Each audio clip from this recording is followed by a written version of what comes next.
Warigani mwanafamilia wangu, ni time nyingine poa tunakutana hapa kuweza kuhabarishana na kujuzana yale machache kati ya mengi ambayo yameweza kutufikia mezani kwetu, hususani kwenye masuala mazima ya kabumbu. Na kubwa kuliko tunakwenda kutoa pale kwenye klabu ya Yanga kwenda kutazamia juu ya zile tetesi za usajili ambazo zinazidi kuzua headline kweli huko kwenye mitandao mbalimbali ya kijamii. Bwana, inaelezwa kwamba klabu ya Yanga wamekwisha weza kumalizana na nyota watatu ambao wanatarajiwa kutambulishwa katika kipindi hiki cha dirisha dogo la usajili. Wachezaji watatu hawa wote wakiwa ni wa kimataifa, ambapo wanatarajiwa kuja kuongeza nguvu ndani ya kikosi hiko cha klabu ya Yanga kwenye kipindi hiki cha dirisha dogo la usajili. Klabu ya Yanga wamezamiria kweli kufanya maboresho makubwa na kufanya maingizo ya wachezaji wapya ndani ya kikosi chao hiko ili kuona kinakwenda kuperform vizuri kwenye michuano hususani hile ya kimataifa, yani pale CAF Champions League ambapo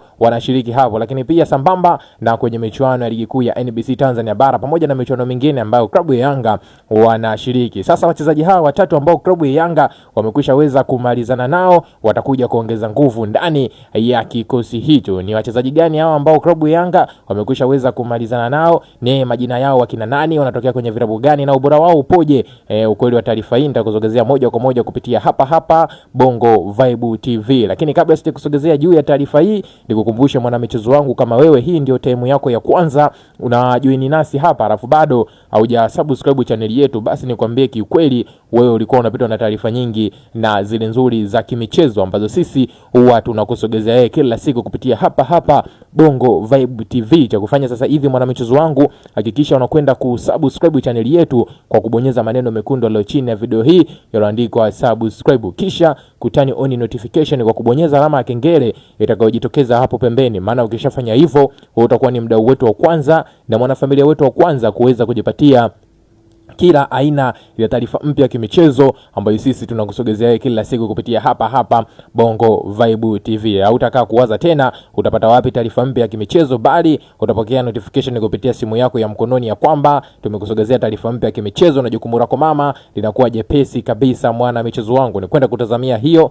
taarifa mpya ya kimichezo. Na kama tayari umekwisha weza kusubscribe kama nilivyoweza kukwambia, basi twende kazi tukatazamia kuhusiana na kile ambacho nimeweza kukujuza hapo awali juu ya klabu ya Yanga kuweza kumalizana na wachezaji watatu wa kimataifa, ambapo majina yao niko nayo hapa, nitakusogezea wote uweze kuwafahamu nyota hawa wanatokea kwenye vilabu gani, lakini pia uwezo wao na majina yao. Sasa bila kupoteza muda, ngoja nikutajie haraka ili naye mwanamchezo wangu uweze kufahamu wachezaji hawa watatu ambao klabu ya Yanga inasemekana wamekwisha weza kumalizana nao na huenda wakaja kutambulishwa kwenye kipindi cha dirisha dogo la usajili. Bwana, mchezaji wa kwanza ambaye inasemekana klabu ya Yanga amekwisha weza kumalizana naye ni mchezaji Arani Okero. Huyu ni miongoni mwa mchezaji ambaye jina lake lilikuwa linatajwa sana kabla hata dirisha dogo la usajili kuweza kufunguliwa, lakini inaelezwa tayari klabu ya Yanga wamekwisha weza kumalizana naye mazima, na muda wote kuanzia sasa hivi mchezaji huyu atakuja kutambulishwa ndani ya kikosi hiko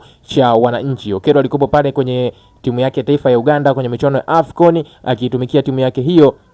Mara baada ya taifa la Uganda kuweza kuondoshwa kwenye michuano ya AFCON, tayari wachezaji wote wamekwisha weza kurejea kwenye vilabu vyao vya zamani, na dili la mchezaji huyu Arani Okero tayari limekwisha weza kukamilika mapema kabisa. Naweza kusema ya kwamba klabu ya Yanga ni kama vile wameenda kumnyang'anya mtu fulani tonge mdomoni. Kama ninavyofahamu hapo awali, mchezaji huyu Arani Okero alikuwa anahitajika na timu ya Simba Sports Club. Kulikuwa kuna taarifa nyingi zikimhusisha mchezaji huyu akihitajika na timu ya Simba Sports Club kabla ya klabu ya Yanga kuja kupindua meza kibabe na kupindua dili kibabe sana na kumbeba mchezaji huyu Arani Okero kwenda kwenye klabu yao. Sasa klabu ya Yanga kwenye masuala ya usajili uaga wafeli kabisa, wakimhitaji mchezaji wapo tayari kutumia gharama yoyote ili waweze kumvuta. Bila shaka wameweza kutoa ushawishi mkubwa mpaka Arani Okero kubadili mawazo kwenda Simba na kuja kutoa ama na kuja kumwaga saini kwenye timu ya Yanga Sports Club. Huyo ni mchezaji wa kwanza ambaye inaelezwa kwamba tayari klabu ya Yanga wamekwisha weza kumalizana naye. Lakini pia mchezaji wa pili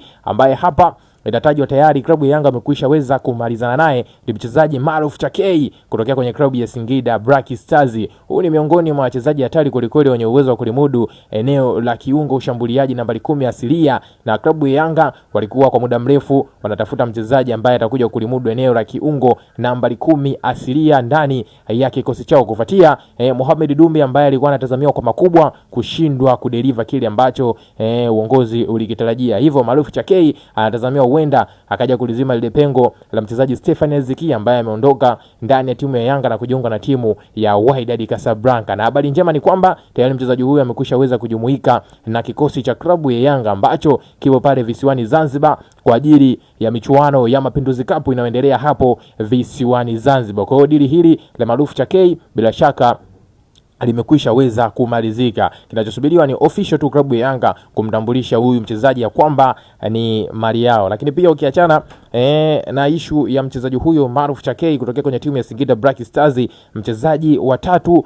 na wa mwisho ambaye klabu ya Yanga inaelezwa kwamba amekwisha weza kumalizana naye, nitakusogezea hapa mwana mchezo wangu. Lakini kabla sijakusogezea jina la mchezaji huyu, naomba nikukumbushe tena, kama wewe hii ndio mara yako ya kwanza unajiunga nasi alafu bado hujasubscribe channel yetu kwa kubonyeza maneno mekundu yaliyo chini ya video hii yaliyoandikwa subscribe, basi nikwambie kiukweli mwana mchezo wangu na mwana familia wangu, wewe ulikuwa unapitwa na taarifa nyingi na zile nzuri za kimichezo ambazo sisi huwa tunakusogezea kila siku kupitia hapa Bongo Vibe TV. Cha kufanya sasa hivi ili usiendelee kupitwa na taarifa zetu zote mpya za kimichezo, hakikisha unakwenda kusubscribe channel yetu kwa kubonyeza maneno mekundu yaliyo chini ya video hii yaliyoandikwa subscribe. Kwa kufanya hivyo utakuwa ni mdau wetu wa kwanza na mwanafamilia wetu wa kwanza kuweza kujipatia kila aina ya taarifa mpya ya kimichezo ambayo sisi tunakusogezea kila siku kupitia hapa Bongo Vibe TV. Na kama tayari umekushaweza kusubscribe, basi twende kazi tukamalizie jina la mchezaji wa tatu na wa mwisho ambaye inaelezwa kwamba klabu ya Yanga amekwisha weza kumalizana naye. Mchezaji huyu si mwingine bali anafahamika kwa jina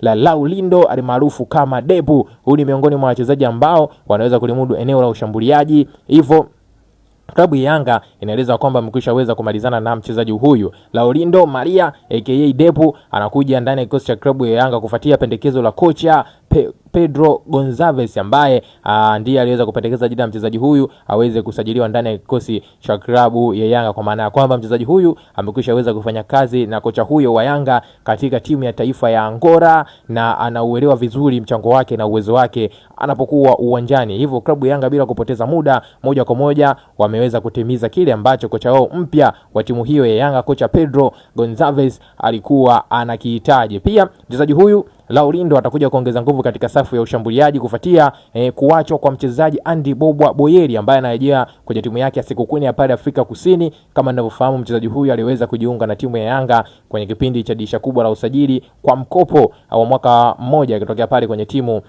ya Sekukuni ya Afrika ya Kusini. Hivyo kushindwa kudeliver kile ambacho uongozi wa klabu ya Yanga walikitarajia ndio sababu inapelekea mchezaji huyu kutemwa katika kipindi cha dirisha dogo la usajili na nafasi yake kuja kuchukuliwa na mchezaji Laurindo Maria aka Depu. Bwana, mimi ningekuwa nakujuza hayo na kusogezea hayo ili nawe uweze kufahamu wana michezo wangu juu ya kile ambacho kinaendelea ndani ya klabu ya Yanga. Sasa kama una kitu cha kutuambia, huu ndo muda wako sahihi, njoo tuambie kupitia sehemu ya comment, dondosha comment yako hapo na sisi tutachat naye hapo, bila kusahau kulike, kushare, na jambo la muhimu kuliko yote mwana mchezo wangu, hakikisha unakwenda kusubscribe channel yetu kwa kubonyeza maneno mekundu yaliyo chini ya video hii yaliyoandikwa subscribe.